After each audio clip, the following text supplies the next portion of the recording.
In this interview, I talk with Jeff Lenberg. And of all of the long form discussions that I had with many of our experts, this one was a little bit more difficult to piece together because of the level of sensitivity of what Jeff knows about many of our systems. In order to explain why it's difficult, I'm actually going to read an affidavit in support of his expertise from Hall of Fame astronaut Sidney Gutierrez. I'm a retired Air Force colonel, having served as a fighter pilot in the F-15 and a test pilot in the F-16 while flying over 30 different types of aircraft and spacecraft. I was nominated by the Air Force and selected by NASA as an astronaut pilot and space shuttle commander.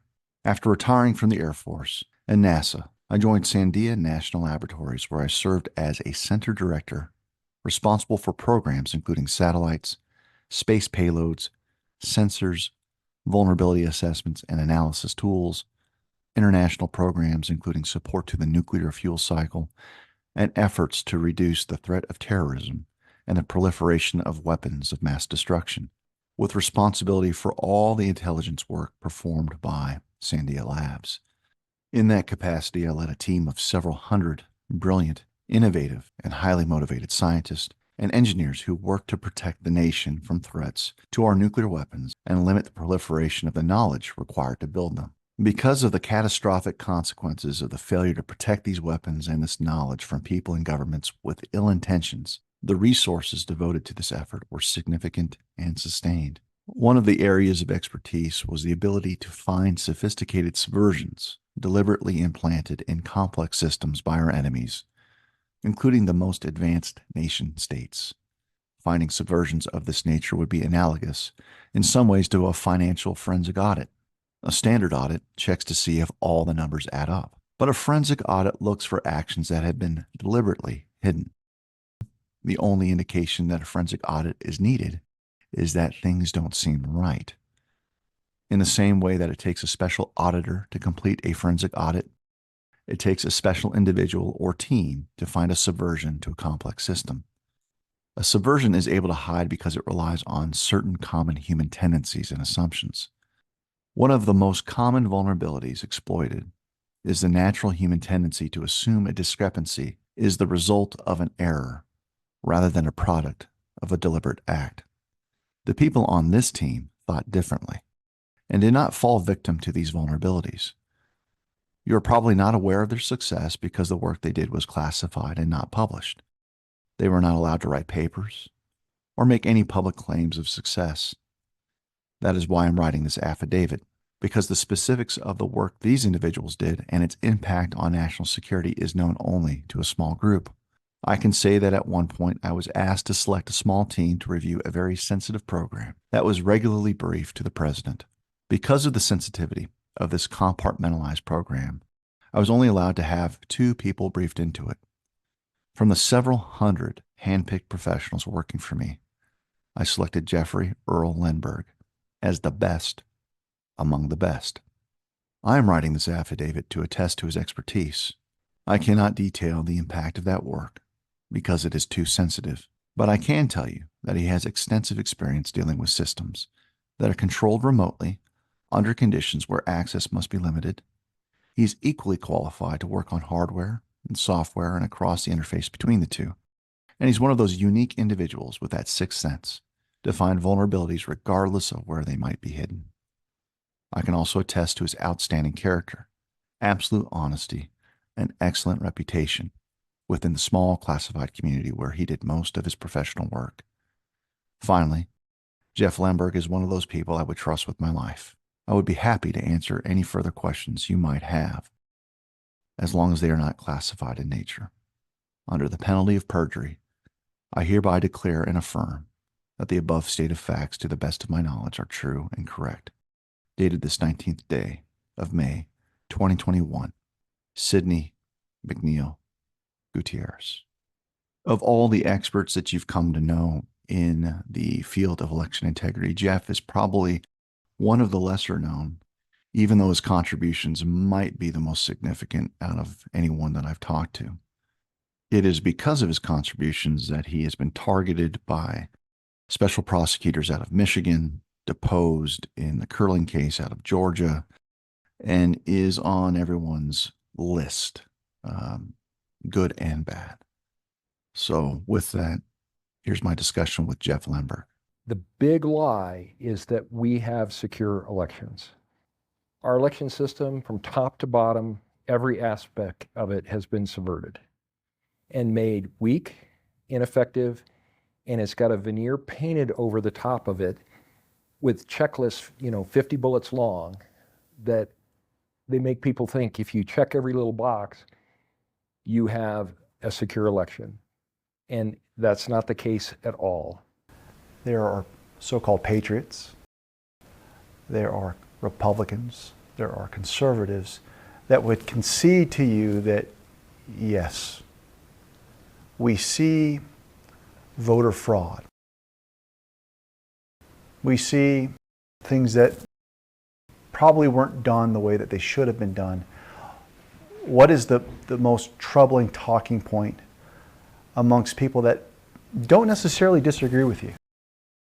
So I guess what I'm asking is, when we drill down within the ranks of friendly company, where is the misdiagnosis, if you've identified one, in how we're talking about election systems?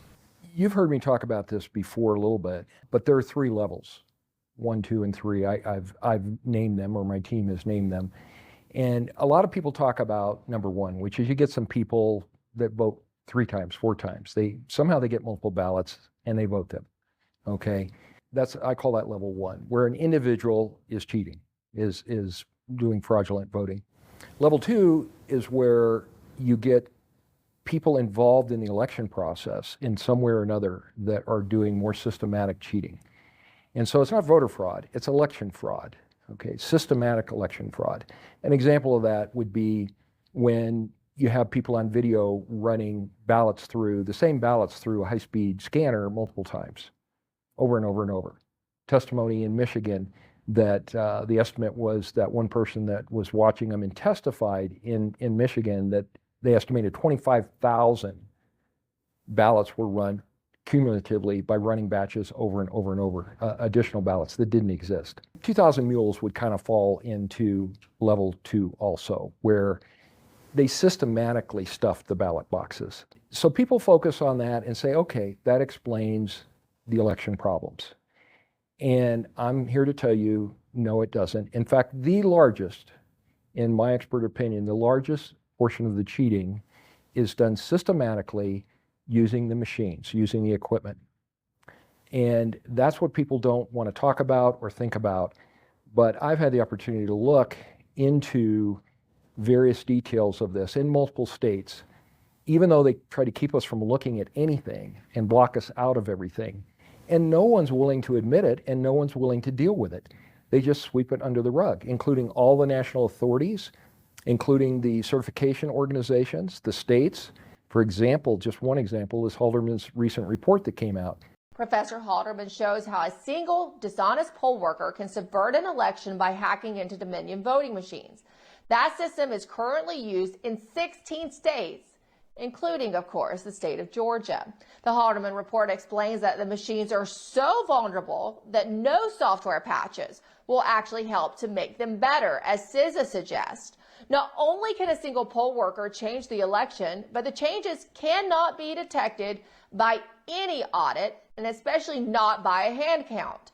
In other words, the machines are garbage. That's just one of several examples of things that we know are wrong with the machines, and yet no one will say, we got to decertify these machines. We can't use these. No, we say, okay, it's okay. The election will still be secure somehow, even though we have these problems with this equipment.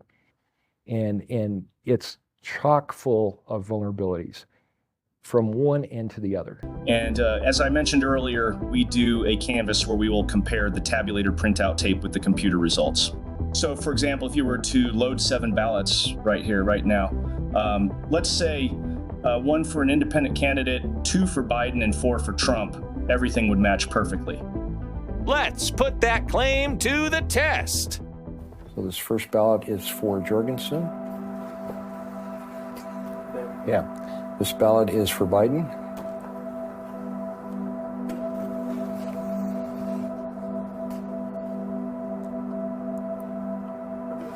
Next ballot is for Biden.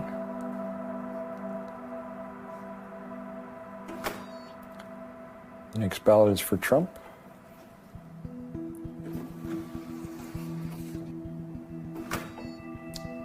The next ballot is for Trump. The next ballot is for Trump.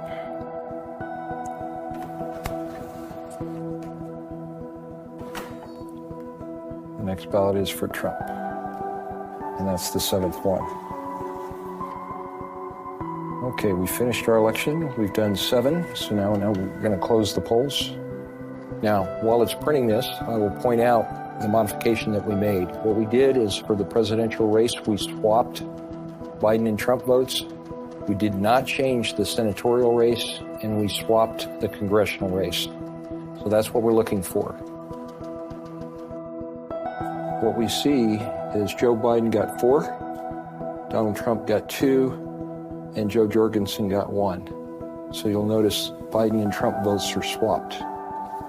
In the presidential race, what you notice now is Joe Biden has 4, Donald Trump has 2, Joe Jorgensen has 1. So what you see is the results now match the Tate printout here. So when you do the canvas, they will match. But they're not correct. They don't match the ballots. You have to be kidding me. When I say hammer and scorecard, let's start with what you've heard and what you know. We could be here a long time. I'll try to keep it brief and simple. I'm going to first address why this is hard. And the reason it's hard is that we've seen over and over now, and I'm like you, we've learned a lot the last 2 or 3 years. Okay, we've learned a lot. And what we've learned is that there are evil people in this world that are working very hard to keep the corruption of the corrupted election system hidden and so on. And they are well-funded and pretty well organized. And they will do everything in their power to confuse you. Okay, to confuse the people. So whenever anybody may have some actual evidence of something and, really gets an understanding of what's going on, they will work to explain it in a different way. Okay, they'll lead you down a different path, to try to discredit you, to get you to say something that's provably wrong, okay? They really work hard at all this kind of stuff. So hammer and scorecard falls into this one, is it real or is it not real? Or is it based on something that might sort of be real, but they've turned it into a caricature so that it can be disavowed? So it's easy to write it off, right? A producer had me watch a video that he sent me a private link to that talked about the CIA and how the CIA had done all this stuff and so on. And about 15 minutes into it, is all this stuff that sounded like documented stuff. And then they threw in something about the aliens did it, and it's like, oh, okay, I know what this is now. It was intended to disqualify all the other information. Whether it was real or not, true or not, I'm not sure. But they made a documentary that purportedly was outing something. And instead, the intended consequence was to basically make it unbelievable. You briefed the press, did you not, when you were there? Well, I had several jobs. One of my jobs was that of analyst. I also was an interrogator and indeed briefed the press when we, the CIA, wanted to circulate disinformation on a particular issue. Disinformation is not necessarily a lie. It may be a half-truth. And we would pick out a journalist. I would go do the briefing and hope that he would put the information in print. For instance, if we wanted to get across to the American public that the North Vietnamese were building up their force structure in South Vietnam, I would go to a journalist and advise him that in the past 6 months, X number of North Vietnamese forces had come down the Ho Chi Minh Trail system through southern Laos. Now, there is no way a journalist can check that information. So either he goes with the information or he doesn't, and ordinarily or usually, the journalist would go with it because it looked like some kind of exclusive. And I would say our percentage planning that kind of data was 70 to 80%. The correspondents we targeted were those who had terrific influence. We would go after these gentlemen. I would be directed to cultivate them, to spend time with them at the Caravel Hotel or the Continental Hotel, to socialize with them, and slowly but surely to try to gain their confidence by dolloping out valid information which was true. And then I would drop into a conversation the data that we wanted to get across which might not be true. That was printed in the New Yorker magazine under the byline of Robert Chaplin, as indeed was a great deal of such information which we tried to circulate. If I planted a piece of information with a reporter, I would ordinarily then try to create an environment in which he could not check the information. I would go to the British ambassador and brief him on the disinformation I had just given the reporter. So when the reporter wanted to cross-check what I'd told him with, say, the British ambassador, New Zealand ambassador, or what have you, he would get false confirmation, the same message coming back at him. He'd say, aha, I've got proof that Frank Snepp told me the truth, when in fact what he'd gotten was simply an echo of what I'd given him in the first place via the British ambassador or other of our friendly diplomatic contacts. I am, as an ex-CIA agent, opposed to the disinformation activities in which I was involved. I admit that I was involved, and I think it served no useful purpose. Propagandizing the American public or Congress is not the CIA's job. And to disavow. So Hammer and Scorecard, back to that, very well could be that sort of thing. So Hammer and Scorecard is really a level 3 attack, okay, where you go in and you do things at the machine level, electronics level. And what they're talking about, though, is an external attack, okay?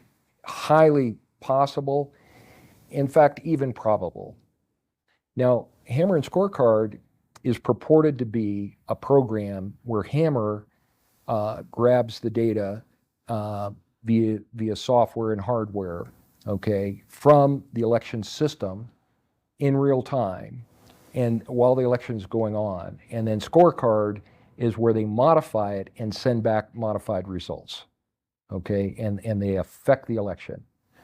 Now, I can tell you from a technical standpoint, what they're describing sounds kind of cool, but it doesn't make a whole lot of sense.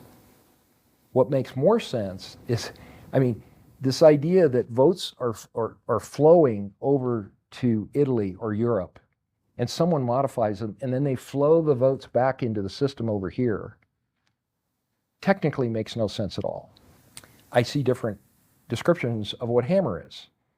In one case, it says Hammer is a supercomputer, okay? In another place, it says, oh, no, it's not a supercomputer, it's some software subversions. That's what Hammer is a set of software subversions.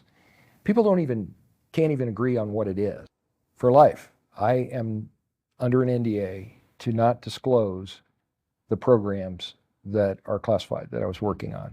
Whether it's fake or real, it's talked about. And there's different levels of disinformation or deception that if it's true, obviously, the more confused the public is about its existence, the better for team bad guy. Exactly. That's the point of what they're doing. Okay, but your initial description, I think what you did is you took issue with the likelihood of, results being beamed to satellites in Italy or Spain. You took issue with that, but the functional purported capabilities, you didn't push back against. And let's just, my distillation of it is an ability to track real-time election data and the ability to modify.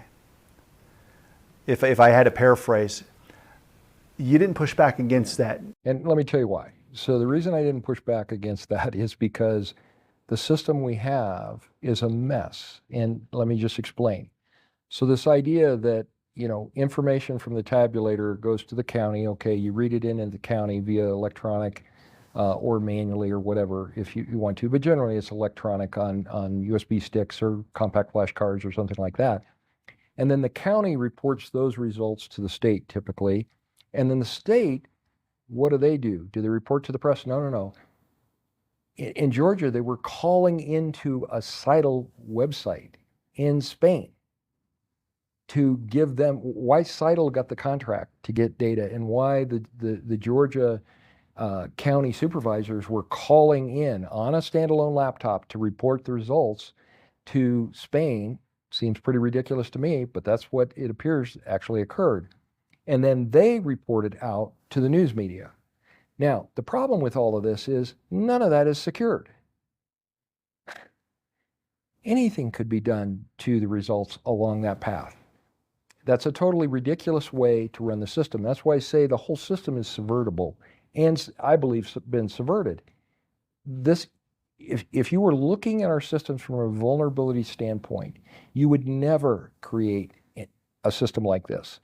Every aspect of it I've looked at is so full of holes, down to the actual software itself, the way they've implemented it.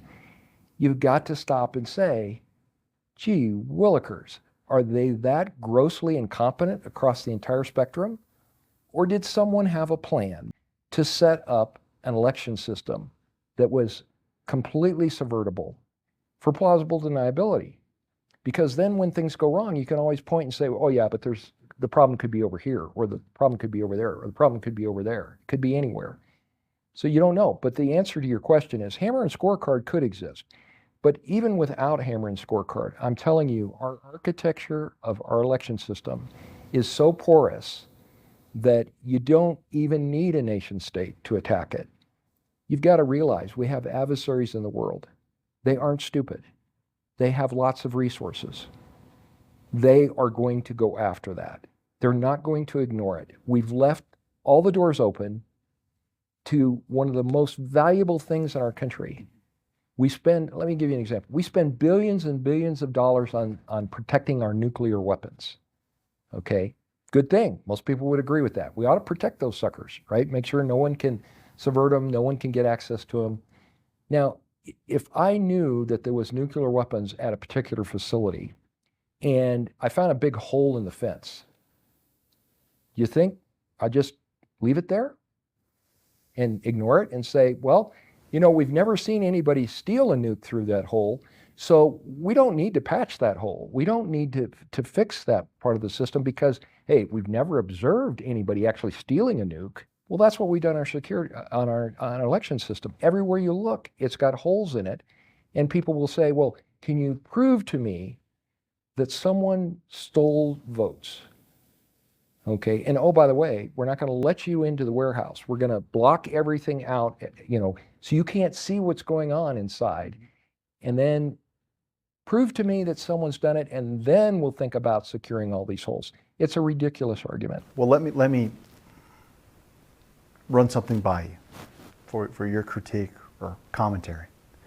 Auditors, investigators, analysts have, through a series of FOIA requests, or the equivalent of a FOIA request, secured agreements between various election supervisors or secretaries of state with this entity known as the Center for Internet Security, CIS. And CIS works in partnership with the Department of Homeland Security. And these contracts with the various secretaries of state seem to give CIS many things, but I'll identify the one that comes to my attention, that there is an agreement to hand over election software, source code, and CIS is gathering these items under the auspices of protecting the election infrastructure from intrusion, hacking, etc. Is it a absurd suggestion to think that if you have the ability to troubleshoot software, analyze software, that you now have the functional capability to monitor what that software was deployed to achieve in the first place? Yes or no? The answer is yes, and I'll go even further. Not only does it allow you to monitor what's going on, but because they give them real-time access in many situations, it allows them to modify it and change it. Well, that's the second part. So I want, because I want to get back to this idea of purported, because I guess what I'm getting at, Jeff, is I don't care if we use the name Hammer, and I don't care if we use the name Scorecard, and I don't care if someone from Spookville says it exists. But I do care, and the American public should absolutely care, whether or not an entity has the ability to monitor elections real time, number one. And number two, what you were just about to hit on, whether they have the ability to modify. And the reason why this is troublesome is that when we look at the backers of CIS, we see a couple names that come up. Number one, Democracy Fund. Democracy Fund is a leftist organization. Number two, they're getting their policy guidance from the Atlantic Council, a globalist regime. You had folks who went from the State Department directly, for example, to the Atlantic Council, which was this major facilitator between government to government censorship. The Atlantic Council is a group that was one of Biden's biggest political backers. They bill themselves as NATO's think tank. Now, the Atlantic Council has 7 CIA directors on its board. A lot of people don't even know that 7 CIA directors are still alive, let alone all concentrated on the board of a single organization that's kind of the heavyweight in the censorship industry. They get annual funding from the Department of Defense, the State Department, and CIA cutouts like the National Endowment for Democracy, where they have legitimate experts. I'm not denying the expertise of Halderman or Hursty or Stark, these people that show up. But what I do question is that they only show up during periods of time, I don't know, like when Trump was in the White House. And they were the first ones to talk about out loud the myriad of ways that our election systems can be subverted.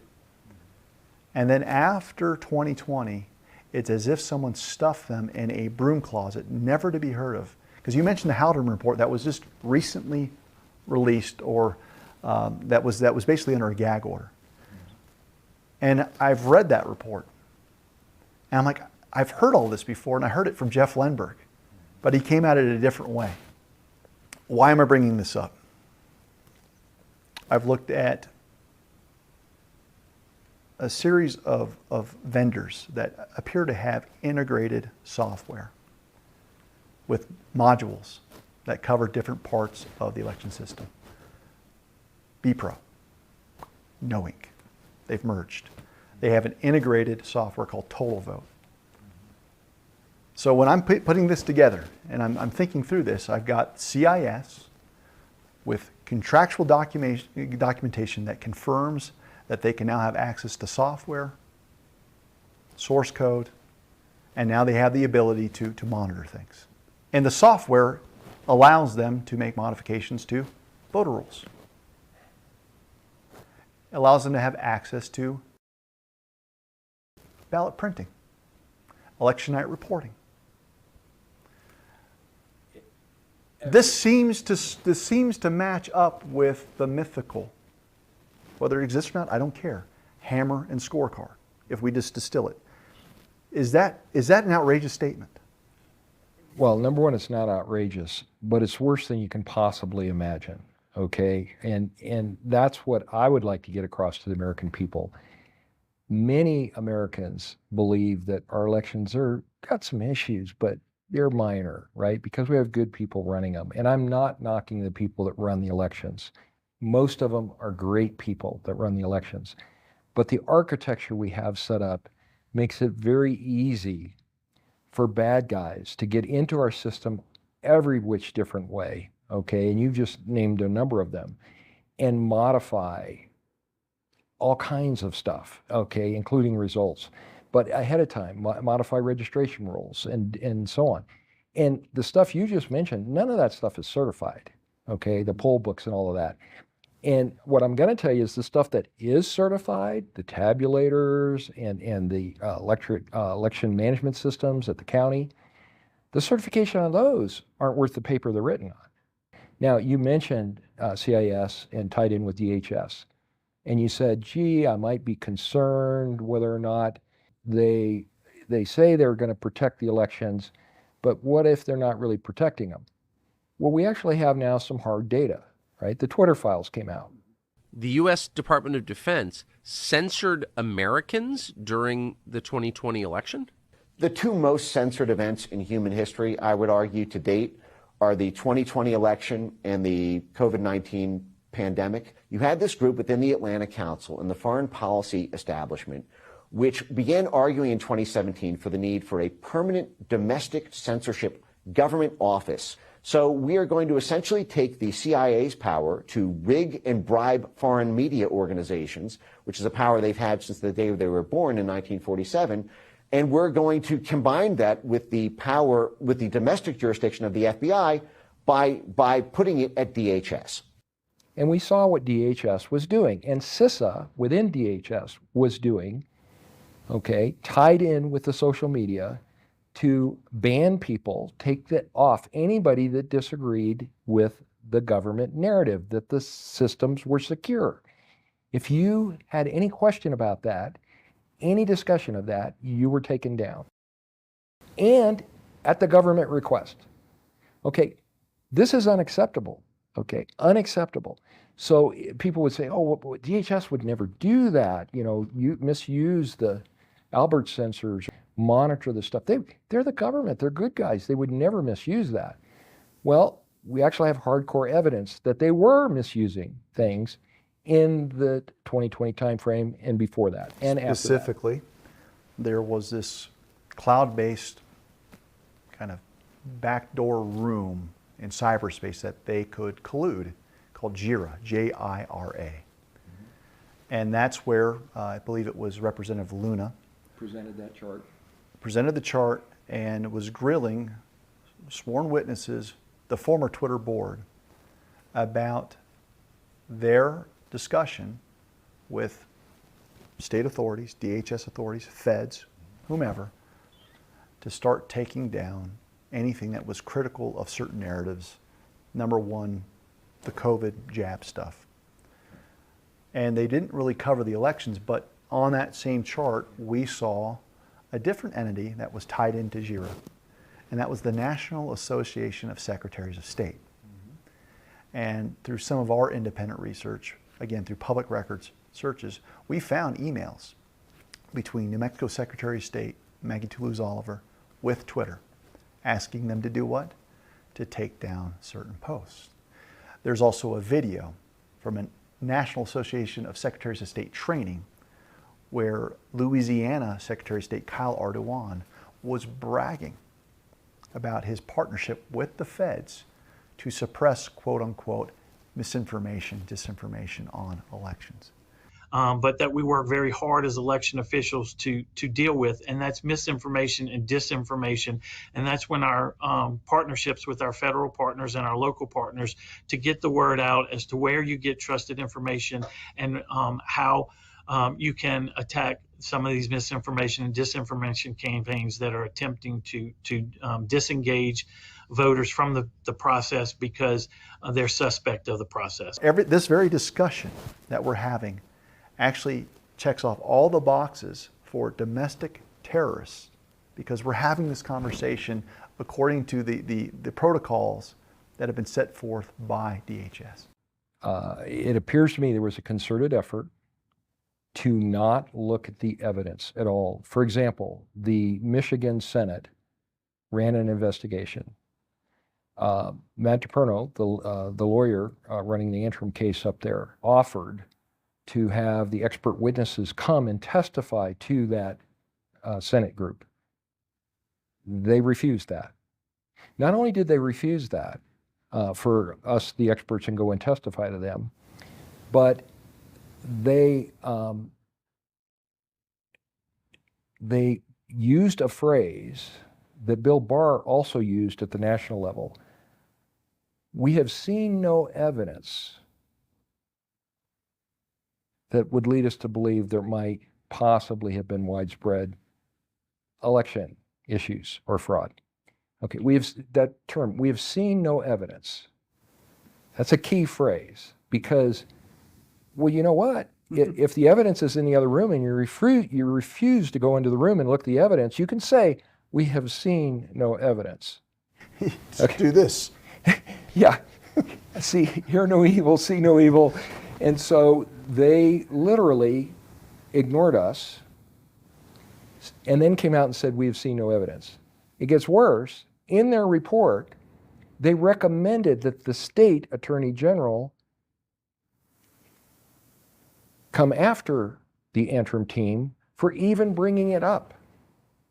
It's written into the report that they recommended that they investigate the investigators.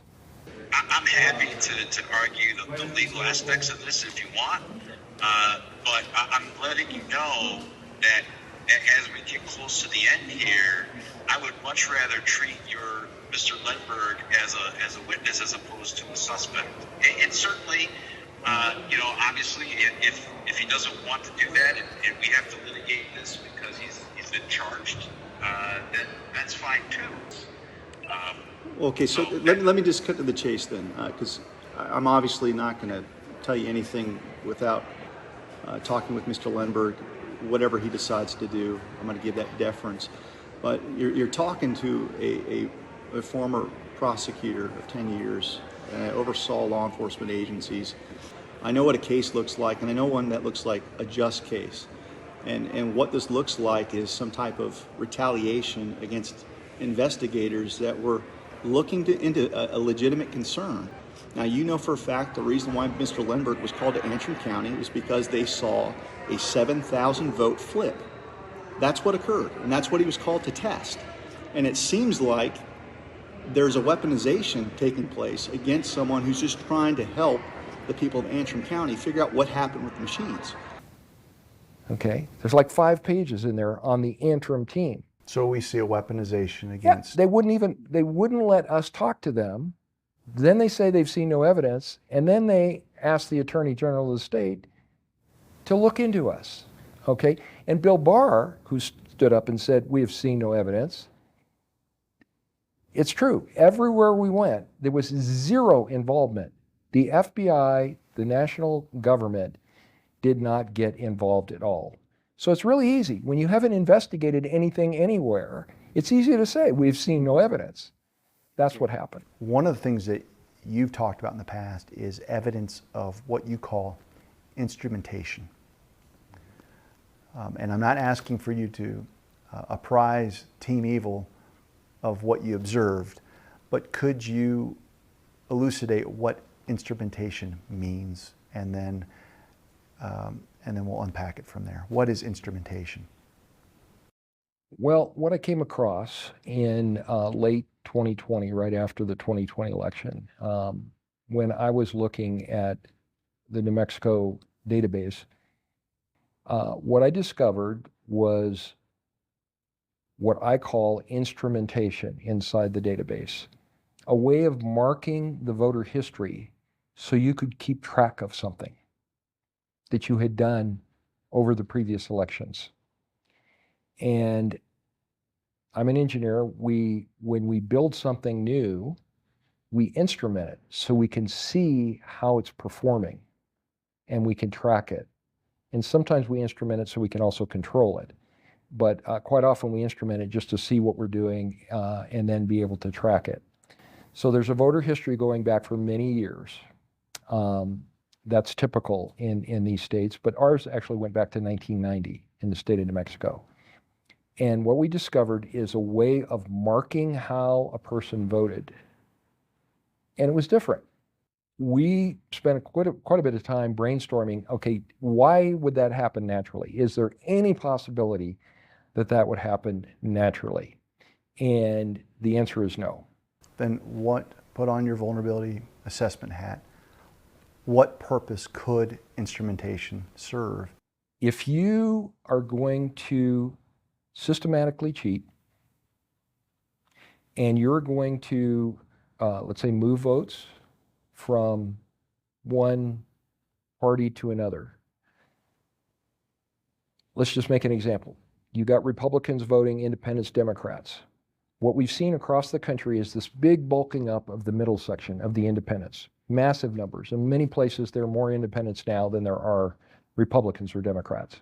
It's clear to me that our rolls are being manipulated. Compare any county from 1990 to 2020, and the registrations are up for Republicans. So Republicans are actually taking up a larger share of the total than they did historically. So let's look at the Democrat registrations. They actually have the opposite trend. They've been trending down since 1990. We have this category called unaffiliated voter, the decline to state. Those are your independents. And I went back in time and saw what did the independent voter used to look like. So in 1990, you can see here, we didn't have any counties in our state where more than 10% of people were registered as independents or unaffiliated. And then around 1993, registration got federalized. There's just an explosion in this third category called the independent. The trend up in unaffiliated registrations almost exactly mirrors the exodus from the Democratic Party. So the first pattern I looked at is our Secretary of State publishes how many people are registered in every county and every precinct on a monthly basis. So I started by plotting that, and I found that all of the counties would change by approximately the same percentage every month. This enormous buildup in registrations in every county, and they're all going together in unison, all 33 of them. And then I plotted how many people were being registered by day for each county. They had this perfect weekly repeating pattern. So I just knew that isn't real, that you cannot have 8 people show up every Tuesday in Doña Ana County to register, and 6 of them are going to be Democrats, and 1 will be a Republican, and 1 will be a decline to state. That's just not how people do things, especially not in 2020 when everything was shut down. If you want to move the vote, you can't just let the record, you can't just report that in the output.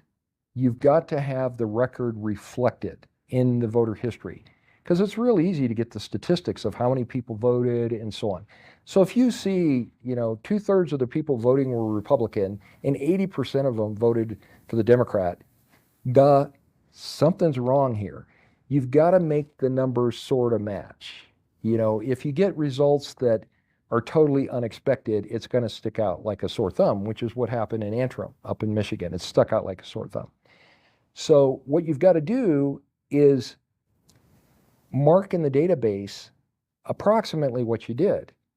But you need to keep track of that, because if you're going to move a vote or subtract a vote from someone, you don't want to do that every time. You looked at your voter history, even marked as not voting, and you knew you voted or something like that. Okay, if you saw that once, you'd go, okay, someone made a mistake here. It's a paperwork mistake somehow. If you saw it 2 or 3 or 4 times, you'd be calling the Secretary of State or the county clerk or someone to investigate and say, why, when I'm voting, is it showing up that I'm not voting? Okay, or vice versa, in 6 different elections or 3 different elections or something. So the idea of being only marked once and only once is clever if you're a bad guy. You can keep all the records of the statistics of what you did and what you moved around. You can keep that because that's important information for you, okay, to use both in this election and future ones. But you don't want to use the same people over and over. You want to make sure it doesn't stick out like a sore thumb. So that's why a bad guy would instrument it to where their markings are in there, but it's done once and only once, so that it's not going to stick out to anybody. This isn't about just good note-taking. You're obviously marking things with the intent to shift things. And I guess my question is that over your analysis of seeing instrumentation going back however long, did you see shifts in outcomes that were head scratching? Absolutely. So that's what really stuck out. We discovered it was once and only once. But once we started analyzing the numbers on the ones that were marked versus not marked, that's where it stuck out. Thousands and thousands of people, you can take it, you can look at the numbers, how many Democrats voted, how many Republicans, how many independents, and so on. Can't see how they voted, but you can see they voted. But then if you look at the marked ones, what you see is a shift. You see a shift. You see a shift. We're seeing numbers of like 15% marking, 25% marking, 20% marking, 11% marking. And at first in the database over the years, it was only affecting the main election. General election. And then what we saw is that it began to affect the primary elections. So at first they weren't affecting the primaries, but later on they picked up and started affecting the primaries with this. So I believe it's a reflection of the shifting in the votes, the percentages that we see, and it might actually be double the number. Because if you think about it, when you shift a vote, if you take a vote from this person and give it to this person, it's actually 2, because you took one away from here and gave it to this one, so you've caused a delta of 2. You get a 2-4 on it.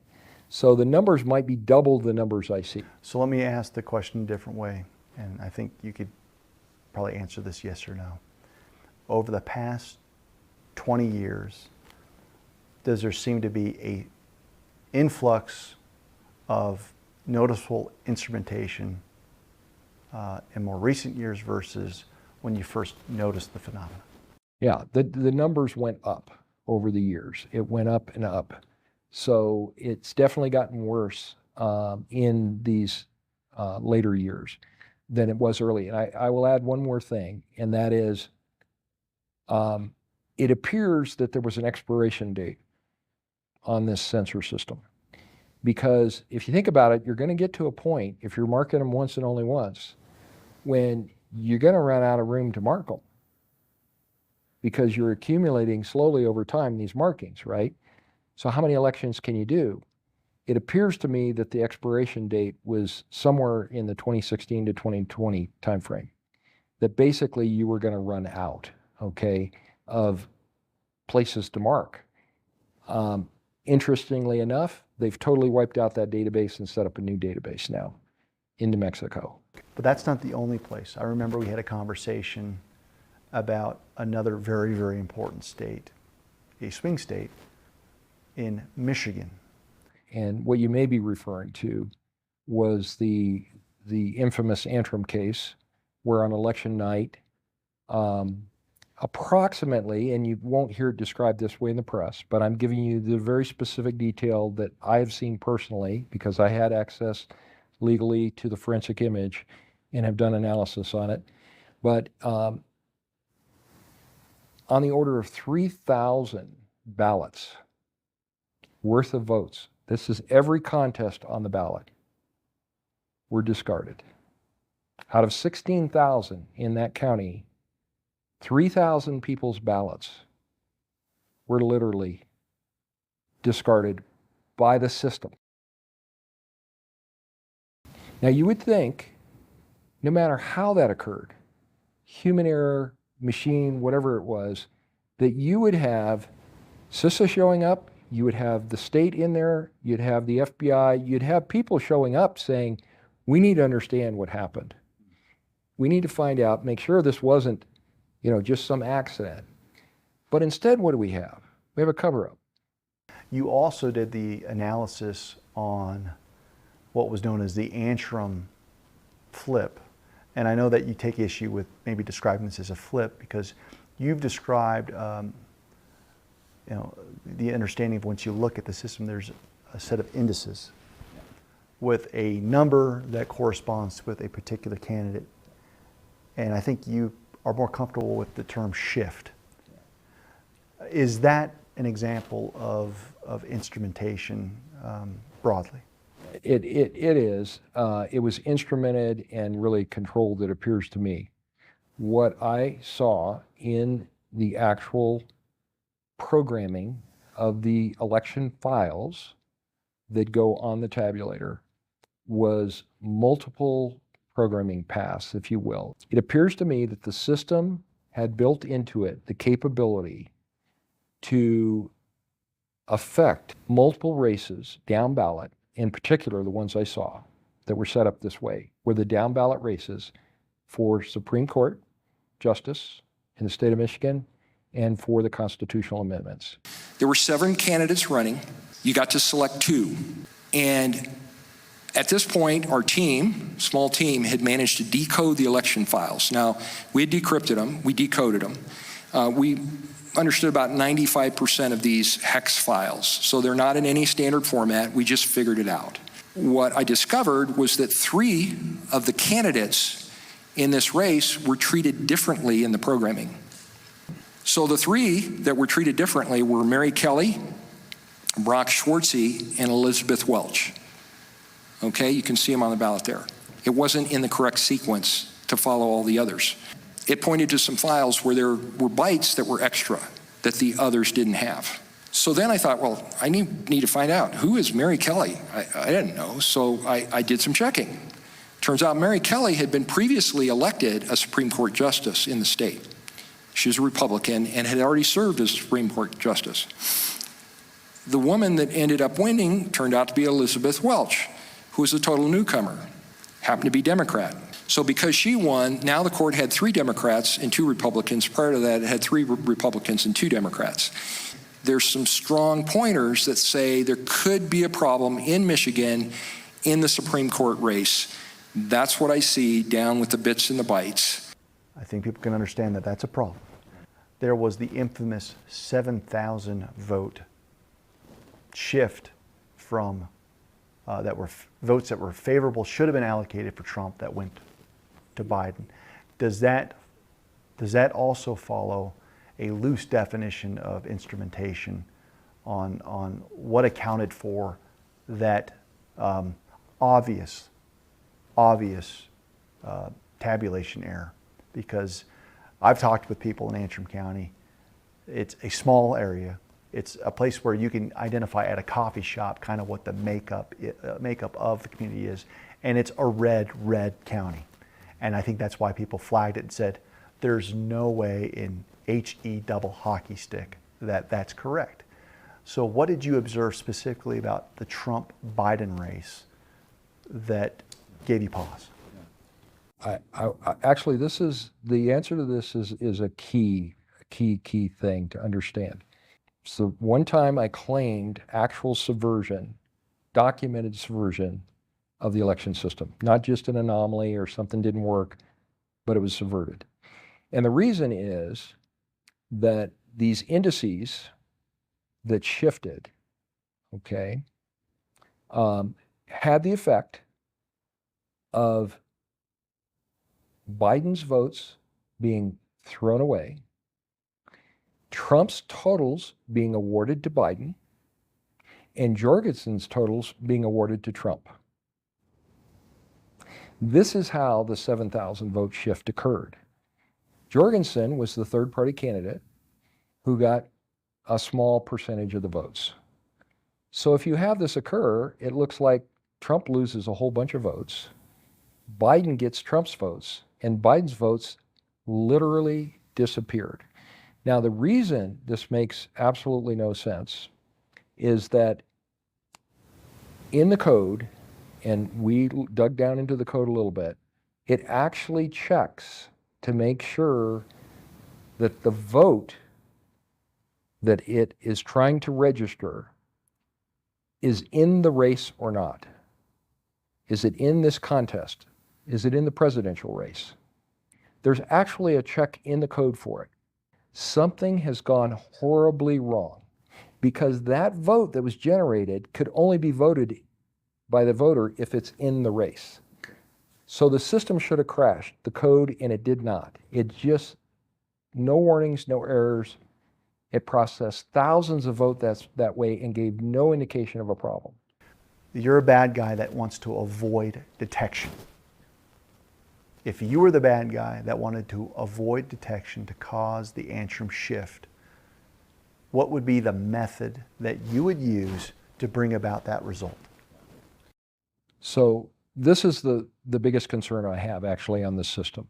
All I needed to do was modify the tabulator, didn't have to touch the EMS, and I got the shifted results.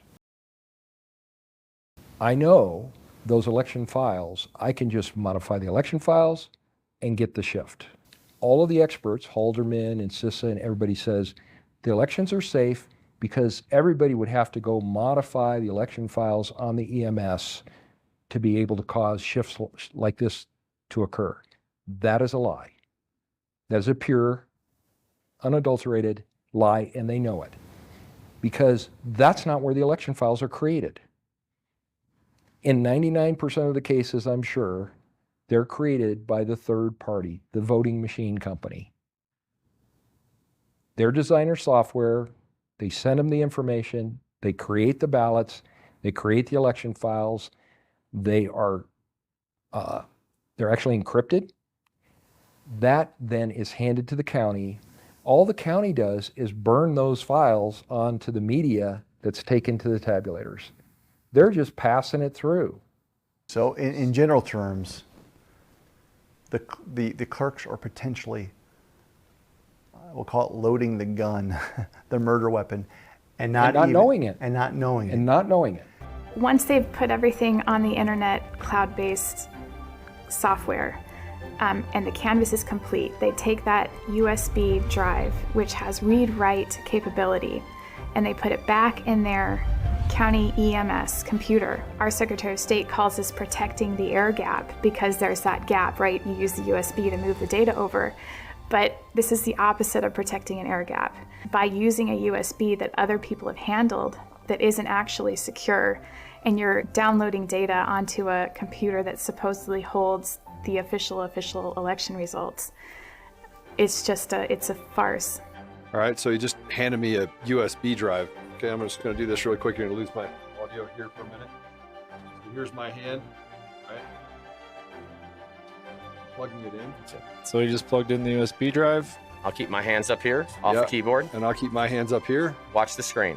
So this is running another backdoor utility, a second one that is on the voting system, pre-installed. It actually just ran some database commands using that second backdoor utility that's on the system. And now I'm going to press the execute button. Okay. So I'm clicking my mouse. And notice that the elections flipped again. So Biden now has 31 and Trump has 56, the way it was originally. The point of distinction between Alex Halderman, expert, Jeff Lenberg, expert, is that one, that being a Halderman, places a tremendous level of trust that Dominion would never have the ill intent to allow their election files to be modified in a way to carry this out. You, as a vulnerability expert, would say access, opportunity certainly exists, so why would you rule that out? You definitely wouldn't rule it out. Their systems are, their software, even according to Halderman, is so poorly done, security-wise. Do you think it would be hard to break into their system and put a hack in it to put this stuff into the election files? The answer is no, it wouldn't be hard at all. So an external party could have gotten into their software to create it and make these sort of changes to occur. And it flows down to every tabulator in the country. One single set location, one point subverted, let's say in Dominion, or ES&S, or HART, can flow down to every tabulator of that model, of that variety, or that vendor in the country. And by flowing down, you mean that the encrypted file, whatever is being supplied to the clerks, they are unwittingly basically putting that into their election apparatus. Absolutely. So the clerks are doing it, the technicians, the Dominion technicians don't need to know anything about it. The people actually doing the programming of the ballots and stuff at the voting machine company don't need to know anything about it. I've looked at their log files. I mean, they push a button and it does 200 different things for one button push. It's generate the election files. It's software doing it. That software subversion, one place, a lookup table, boom, you've modified that election for those tabulators. So I want to recap this real quick, and then maybe we'll take a break or call it. There's no doubt that a subversion took place that inappropriately allocated thousands of votes to the wrong candidate, number one, correct? Correct.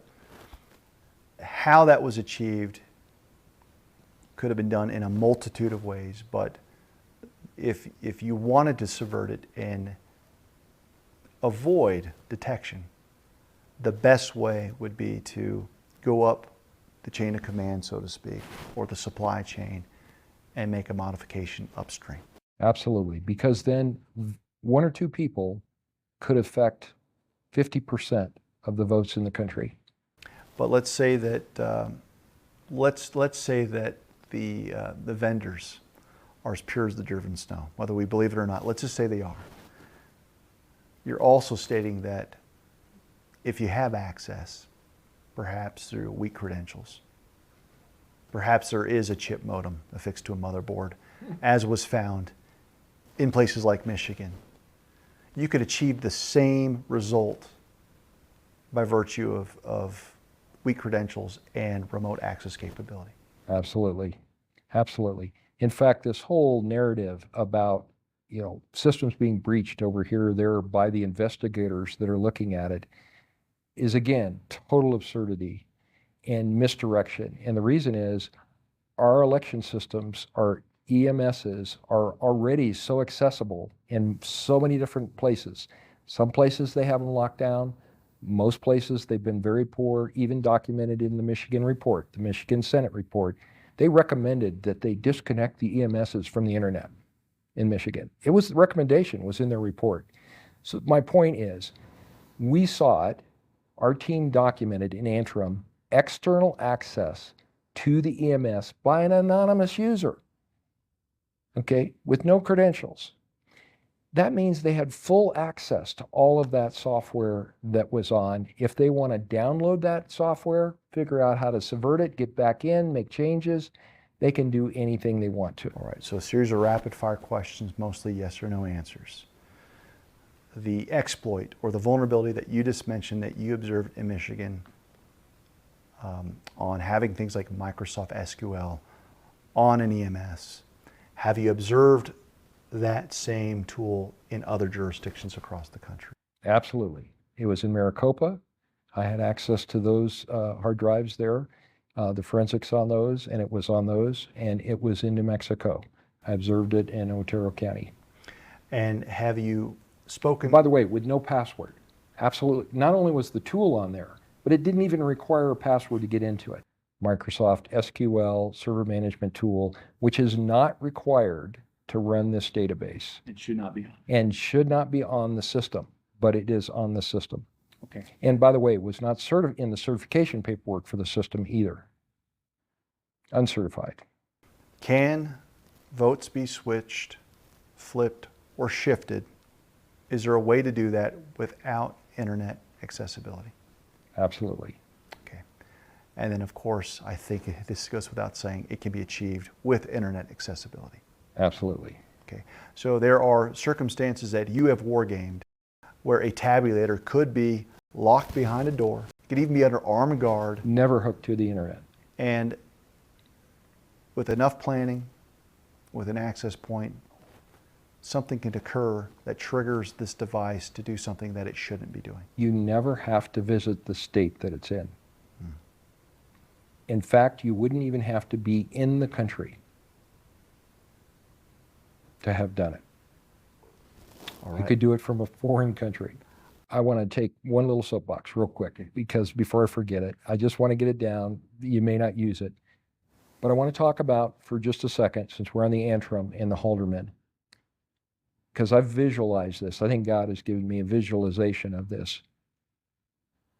The state brought in Halderman, a lot of people don't know this, in the Antrim case to do his assessment of what occurred. Now, many of you know Dr. Haldeman because he wrote this report that's come out recently, and you've seen the videos of him showing how the machines are vulnerable and they can be modified and how, full of holes all this stuff is. So he came in and he wrote a detailed report, and then he blamed it on the county clerk. Said the county clerk was the problem because she didn't update a file she should have updated when she should have updated it. Okay? Here's the problem with that. That is a pure whitewash. Okay? And the reason is that the county clerk should have never had to worry about that. If you load a version of the software on the tabulator and then you go to read the votes from that version on the election management system, those two should have been versioned to make sure that they matched. And what Haldeman is claiming is because they did not match, it threw 3,000 votes away. So it's okay, let's just make sure you always make them match. Well, no one writes software like that. If you have two pieces of software and this has to be the same version as this to work correctly, you would ensure that you check to make sure they're the same version. But they apparently did not put that check in the software. Now, to make it worse is they advertise in their software, Dominion does, that they have a feature that says you can make very late in the cycle adjustments, and it will not mismatch these. It will work correctly. I'm reminded that the blame game of blaming a clerk in Michigan was the exact thing that seemed to occur in Otero, New Mexico when you apprised the clerk staff that when we were looking for the election file for the 2020 election, it wasn't there. Under the nose of our county clerk, who swore up and down there was no issue with Dominion, Dominion went in and deleted the entire project file for November 2020. That's a violation of state and federal law. It's a felony. They didn't even know it. So what we've got right now in Otero County, thanks to these vulnerabilities, is a crime scene. And it seemed as if someone convinced the clerk to believe, or the clerk staff, that they were responsible. That they accidentally just erased files, which is totally ridiculous. In fact, if the system was that easy for them to accidentally erase these election files, then you shouldn't allow the people to use the system if it's that easy to accidentally erase it. So that's totally absurd reasoning. I want to go back to Haldeman for just a second in Michigan, because I've got a picture I want to give you a little analogy of what's really going on here to try to bring it home. So you own a very nice estate, and you have a lot of very expensive stuff inside your home. And so you brought in the best security company and had them design a protective system for you. And they put in video cameras, and they put special locks on the door, high security locks on the doors, coded locks, and they put a wall around the place.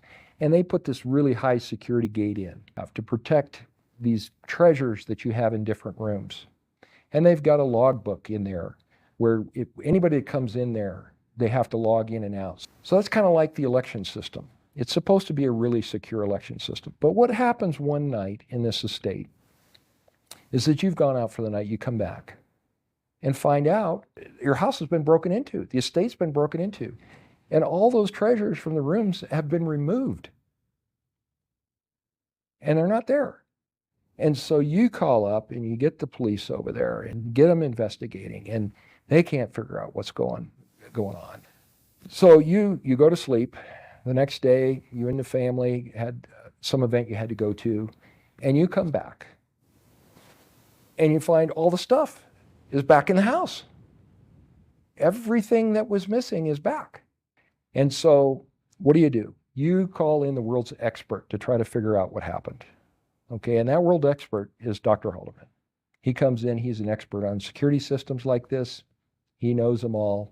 So he comes in, he looks at it, and the security cameras were turned off when this stuff was stolen. And turns out the high security fence, he looks at it and finds out that, yeah, it's high security, but only if you use the proper hinges. And they didn't use the proper hinges, so it turns out you could just lift it off and move it and then put it back and no one would know. So the high security fence was easy to defeat. And you get to the door of this house and you find out the code they put in was 1, 2, 3, 4, 5, 6 for the high security code to get in. And you start looking at the logbook and you say, wait a second. It just says, you know, the security company logged in. It doesn't tell who. It just says the security company. You know, the log's full of all these entries of the security people coming and going and it just says security. So the guy studies all that stuff and then he writes a report. And the conclusion of the report is, and he tells the people that own the estate, the conclusion is, you know, we just need to train you better to make sure you know that you should never leave your house. Because, you know, if you leave your house, it could be broken into and your stuff could be stolen. What about the high security gate? What about the security cameras that were turned off? What about the high security lock that was 1, 2, 3, 4, 5, 6? What about the logbook that should have logged all the entries and doesn't have the actual people that were going in and out? And then you come to find out the backside of the house, every door, every window has no lock on it. You can walk in from the backside and do anything you want, anytime you want. That's equivalent to the Microsoft SQL on the EMS server. You can go in and do anything you want to their system because Microsoft SQL Server Management tool is on that system. And the experts are telling us, oh, we just need to train the people better to never leave their home. That's the excuse that we're getting. It's totally ridiculous.